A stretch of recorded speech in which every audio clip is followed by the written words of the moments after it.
Hi friends, welcome back to Chandu vlogs. నేనైతే రీసెంట్గా జపాలి టెంపుల్కి అయితే వెళ్ళాను. ఇది తిరుమలకి 4 కిలోమీటర్స్ దూరంలో అయితే ఉంటుంది. మనం వెళ్ళే దారిలో అయితే వెళ్ళిపోవచ్చు, లేదంటే తిరుమలకి రిటర్న్ వచ్చేటప్పుడు వీటికే సపరేట్గా కొన్ని బస్సెస్ అయితే ఉన్నాయన్నమాట. వాటిలో అయితే వెళ్ళిపోవచ్చు. మేము ఆ బస్సులో అయితే వెళ్ళాము.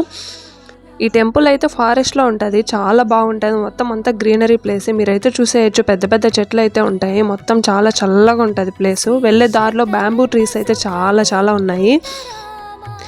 మనం వెళ్ళంగానే నడుచుకుంటూ అయితే వెళ్ళాల్సి ఉంటుంది. రోడ్లో నుంచి ఇక్కడికి వెహికల్ ఫెసిలిటీ అయితే ఏమి ఉండదు. లోపలికి 1.5 కిలోమీటర్ మనం నడవాల్సి అయితే ఉంటుంది, కానీ చాలా బాగుంటుంది. నడుచుకుంటూ వెళ్తే ఇవన్నీ మనం అయితే చూడగలుగుతాము. అండ్ అలాగే ఈ టెంపుల్ అయితే మార్నింగ్ 6 to ఈవినింగ్ 6 o'clock వరకు మాత్రమే ఓపెన్ ఉంటుంది. అలాగైతేనే మనం వెళ్ళగలుగుతాము.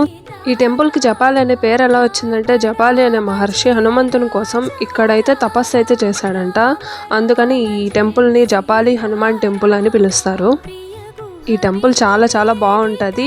మిడిల్ ఆఫ్ ది ఫారెస్ట్ అనమాట. చాలా బాగుంటుంది. మొత్తం గ్రీనరీ ప్లేస్. వెళ్ళే చోట చాలా పెద్ద చెట్లు అయితే మనం చూడొచ్చు. మొత్తం అంతా అడవే. అండ్ ఈ టెంపుల్కి ఎదురుగ్గా అయితే రామతీర్థం అని ఒక కోనేరు ఉంటుంది. వెనుక వైపు సీతతీర్థం అని కోనేరు ఉంటుంది. ఈ రామతీర్థంలో స్నానం చేసి దర్శనానికి వెళ్తే మనకున్న బాధలన్నీ తొలగుతాయని చాలామంది భక్తులు అయితే నమ్ముతారు.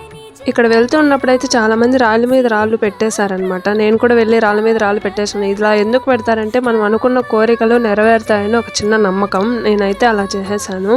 ఇదైతే మీరు వెళ్ళొచ్చు. వెళ్ళే దారి అయితే చాలా బాగుంటుంది. మనమైతే వెళ్ళే ప్లేస్ పెద్ద డేంజరస్ ప్లేస్ కూడా కాదు. చాలా తొందరగా వెళ్ళిపోవచ్చు. 1.5 కిలోమీటర్ మాత్రమే. మేమైతే నడుచుకుంటూ అయితే వెళ్ళాము. ఇక్కడైతే చూసేయచ్చు, పెద్ద చెట్లు అయితే ఉన్నాయి. మేము వెళ్ళినప్పుడు అయితే చాలా క్లౌడీగా ఉండింది. చాలా బాగుండింది అనమాట. నేచర్ లవర్స్ అయితే ఖచ్చితంగా విజిట్ చేయండి. ఈ టెంపుల్ చాలా బాగుంటుంది. మొత్తం అంతా ఫారెస్టే. రకరకాల చెట్లు అయితే మీరు చూసేయచ్చు ఇక్కడ. ఈ అడవిలో రైనీ సీజన్లో అయితే చాలా వాటర్ అయితే వస్తూ ఉంటాయి అన్నమాట. మేము వెళ్ళినప్పుడు తక్కువ వాటర్ ఉన్నాయి. అండ్ అలాగే చాలా గ్రీనరీ కూడా ఉండింది. అండ్ సమ్మర్లో అయితే చాలా బాగుంటుంది. మనం వెళ్ళాల్సిన ప్లేస్ అయితే ఇది. ఖచ్చితంగా వెళ్ళండి. మీరైతే మిస్ అయితే అస్సలు కాకండి.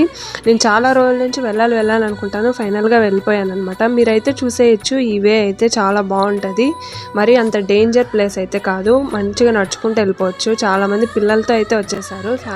అండ్ అలాగే ప్లీజ్ సపోర్ట్ మీ and like this video and subscribe my channel. And thank you. Bye. మీ వీడియో అయితే చూసేయచ్చు. And bye. Thank you.